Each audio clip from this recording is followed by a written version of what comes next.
Pertanyaan terbanyak dari para netizen, akankah rupiah ke 20.000 per dolarnya? Akankah resesi akan berkepanjangan di Indonesia jadi Great Depression? Akankah ada peristiwa politik seperti tahun 98 lagi terjadi di Indonesia? Atau akankah nilai saham IHSG, simbol kekuatan ekonomi nasional, jebol di bawah 5.000 atau jatuh 30% lagi? Kita sepakat bahwa semua level bahaya ekonomi sudah tersentuh pada data ekonomi nasional saat ini. Kita juga sepakat bahwa apa yang ditanggung pemerintah sekarang adalah dosa 10 tahun mismanagement kelolaan negara kemarin. Banyak pengamat menganalisa dan semuanya seragam setuju. Indonesia akan berat ekonominya, terparah. Bahkan banyak yang prediksi akan ambruk seperti tahun 98. Lalu Bosman bagaimana analisanya? Dengan pasti mengatakan rupiah tidak akan ke 20.000 tahun ini. Tidak juga di tahun depan, di tahun 2026. Tidak akan 20.000. Apa buktinya? Jangan asal ngomong lu Bosman. Lu ngelawan semua pakar-pakar ekonomi dari UI, dari UGM ya.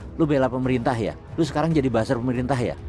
Sabar dulu. Ini analisa bukan atas nama pemerintah Indonesia, tetapi karena sangat mengenal apa isi otak Trump, yang kalau Bosman jadi presiden, langkah Trump yang MMT inilah yang akan ditiru. Atau bukan ditiru, memang begitu konsep MMT di dalam membayar beban hutang negara Amerika dalam hal ini. Yang dianalisa adalah apa isi otak Trump dan apa efeknya buat Amerika. Indonesia itu hanya imbas dari efek tindakan pemerintah Amerika. Indonesia mau autopilot, mau naik, mau turun rupiahnya, terserah Amerika. Jadi yang Bosman analisa adalah efek dari tarif dan strategi Trump tidak berefek lama pada pelemahan rupiah. Bagaimana? Kok bisa? Kita harus tahu niatnya Trump. Niat Trump adalah memang dia mau membuat dunia ini masuk dalam resesi. Ekonomi dunia harus melemah. Ekonomi dunia harus dibuat rapuh.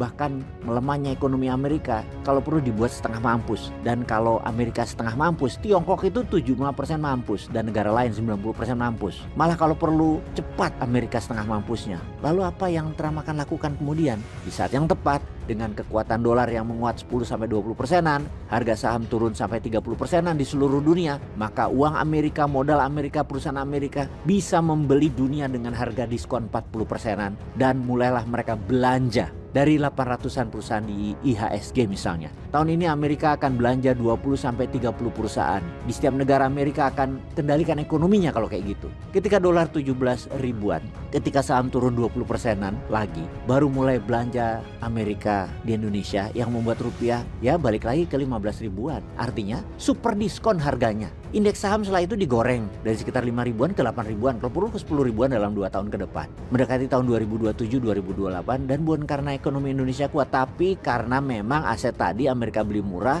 dan mau dinaikin untuk panen Amerika dan dolar tambah kuat jadinya. Apapun itu, Indonesia hanya jadi korban dimain-mainin aja sama Amerika. Dan Tiongkok pun akan memanfaatkan hal yang sama di Indonesia. Juga Rusia akan masuk beli-beli murah barang-barang di banyak negara. Kita gigit jari lagi deh. Ini VOC modern, dan kejadian lagi VOC modern tersebut di Indonesia. Kok kita gini-gini aja nggak pernah belajar lagi sih? Peace.